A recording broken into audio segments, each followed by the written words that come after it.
ప్రధాని మోదీని కలిశారు తెలంగాణ బీజేపీ నేతలు. ఈ సందర్భంగా తెలంగాణ ప్రజలు మన వైపు చూస్తున్నారు అన్నారు ప్రధాని మోదీ.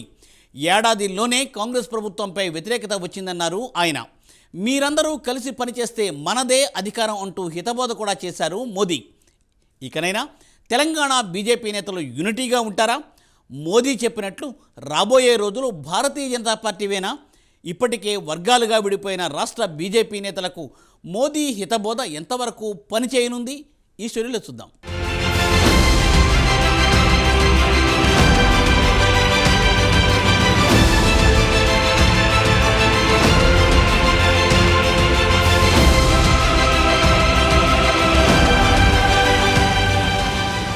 తెలంగాణ బీజేపీ సీనియర్లు ఎవరికి వారే యమునా తీరే మాదిరి వ్యవహరిస్తున్నారు. గత అసెంబ్లీ ఎన్నికల్లో అధికారం దక్కే సమయానికి రాష్ట్ర అధ్యక్షుడిగా బండి సంజయ్ను తొలగించారు.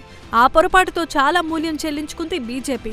కనీసం 35 స్థానాల్లో బలంగా పోటీనిచ్చి గెలిచే అవకాశం ఉన్నప్పటికీ కేవలం 8 అసెంబ్లీ స్థానాలతో సరిపుచ్చుకుంది.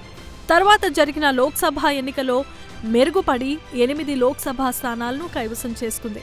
బీఆర్ఎస్ వీక్ అవడంతో ఇది సాధ్యపడిందని రాజకీయ విశ్లేషకులు అప్పట్లో విశ్లేషించారు. లోక్సభ ఎన్నికల్లో మంచి ఫలితాలను సాధించిన నేతల్లో మాత్రం ఐక్యత లేకుండా పోయింది.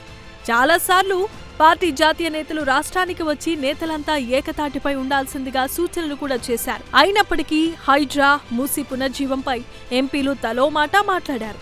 చివరికి మూసీ బాధితుల తరపున నిర్వహించిన సభకు కూడా కొందరు నేతలైతే హాజరు కాలేదు. మూసీపై నేతలంతా ఒకే మాట మీద ఉండాలని కేంద్ర పెద్దలు సూచించినా సీనియర్లు ఎవరి దారి వారిదే అన్న చందంగా వ్యవహరించారు.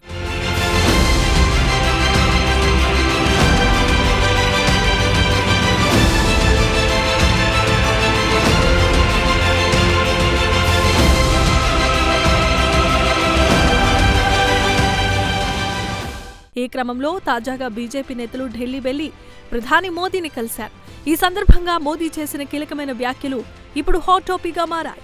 తనను కలిసిన నేతలకు మోదీ చాలా సమయాన్ని కేటాయించి మాట్లాడినట్లుగా తెలుస్తోంది. తెలంగాణలో రాబోయే ఎన్నికల్లో విజయం సాధించాలని నేతలకు సూచించారు. తెలంగాణ ప్రజలు ఇప్పటికే కాంగ్రెస్ పార్టీతో విసిగిపోయారని, మరోవైపు గత 10 ఏళ్ల బీఆర్ఎస్ పరిపాలన వల్ల జరిగిన తప్పులు కూడా వారిని వెంటాడుతున్నాయని ఈ సందర్భంగా ప్రధానమంత్రి మోదీ అన్నట్లుగా తెలుస్తోంది.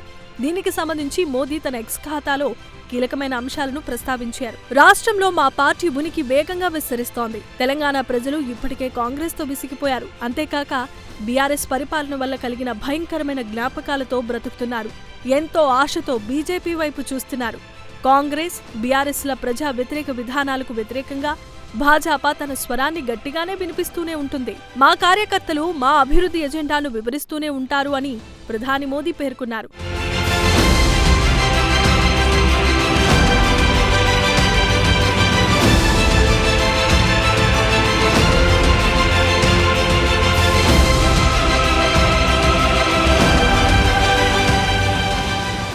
చాలా కాలం తర్వాత బీజేపీ సీనియర్లు అందరితో మోదీ మాట్లాడటం గొప్ప విశేషంగా చెబుతున్నారు విశ్లేషకులు. అయితే నేతలందరూ విభేదాలను పక్కన పెట్టి పనిచేయాలని సూచించినట్లుగా సమాచారం. ఇక రాబోయే ఎన్నికల్లో తెలంగాణలో బీజేపీని ఎలాగైనా గెలిపించేలా కలిసికట్టుగా పనిచేయాలని చెప్పారు. ఈ సందర్భంగా తెలంగాణలో అధికార కాంగ్రెస్ ప్రభుత్వ వైఫల్యాలను ఎండగట్టడానికి తమ ప్రణాళికలను బీజేపీ నేతలు మోదీకి వివరించారు. ఈ సందర్భంగా తెలంగాణ రాజకీయ పరిస్థితులపై కూడా మోదీ ఆరా తీస్తున్నట్లుగా తెలుస్తోంది. తెలంగాణ బీజేపీలో ఉన్న వర్గ విభేదాలను మోదీ గుర్తించే అందరికీ హితబోధ చేసినట్లు రాజకీయ పరిశీలకులు చెబుతున్నారు. మీరు కష్టపడి పనిచేస్తే ప్రజలు మీకు తగిన ప్రతిఫలమిస్తారని సమావేశానికి హాజరైన బీజేపీ నేతలతో ప్రధాని మోదీ చెప్పినట్లు సమాచారం. పార్టీ శ్రేణులు కష్టపడి పనిచేస్తే తెలంగాణలో బీజేపీ ప్రభుత్వాన్ని ఏర్పాటు చేయగలమని, ఈ విషయంలో తాను నమ్మకంగా ఉన్నానని కూడా మోదీ ధీమా వ్యక్తం చేసినట్లుగా తెలుస్తోంది. ప్రధాని మోదీతో భేటీ తర్వాత తెలంగాణ రాష్ట్ర బీజేపీ అధ్యక్షుడు కిషన్ రెడ్డి మాట్లాడుతూ రాష్ట్రంలో కేంద్ర ప్రభుత్వ పథకాలపై దృష్టి సారించాలని, వాటి అమలు జరిగేలా చూడాలని మోదీ తమను కోరినట్లు చెప్పారు. రాష్ట్రంలో పార్టీ అధికారంలోనికి రావడానికి కృషి చేయాలని మోదీ సూచించారని తెలిపారు. మోదీ ఈసారి రాష్ట్ర నేతలతో అన్ని విషయాలు చాలా క్లియర్గా మాట్లాడినట్లు ఆ పార్టీ శ్రేణులు చెబుతున్నారు.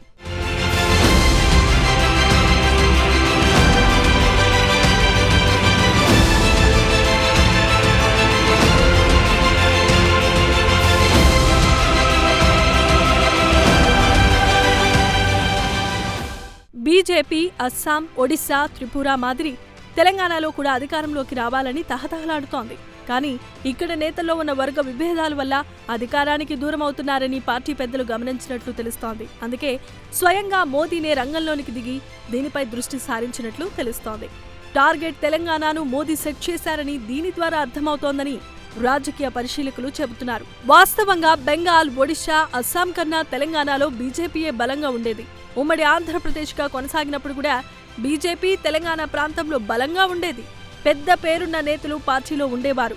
ఉమ్మడి రాష్ట్రము విడిపోతే తెలంగాణలో బీజేపీ అధికారంలోకి రావటం ఖాయమని అప్పటిలో రాజకీయ విశ్లేషకులు సైతం చెప్పారు. అలాంటిది కొన్ని తప్పిదాల వల్ల బీజేపీ తెలంగాణలో వెనుకబడిపోయింది. ఇప్పుడు మోదీ హితబోధతోనైనా పుంజుకుంటుందో లేదో వేచి చూడాలి మరి.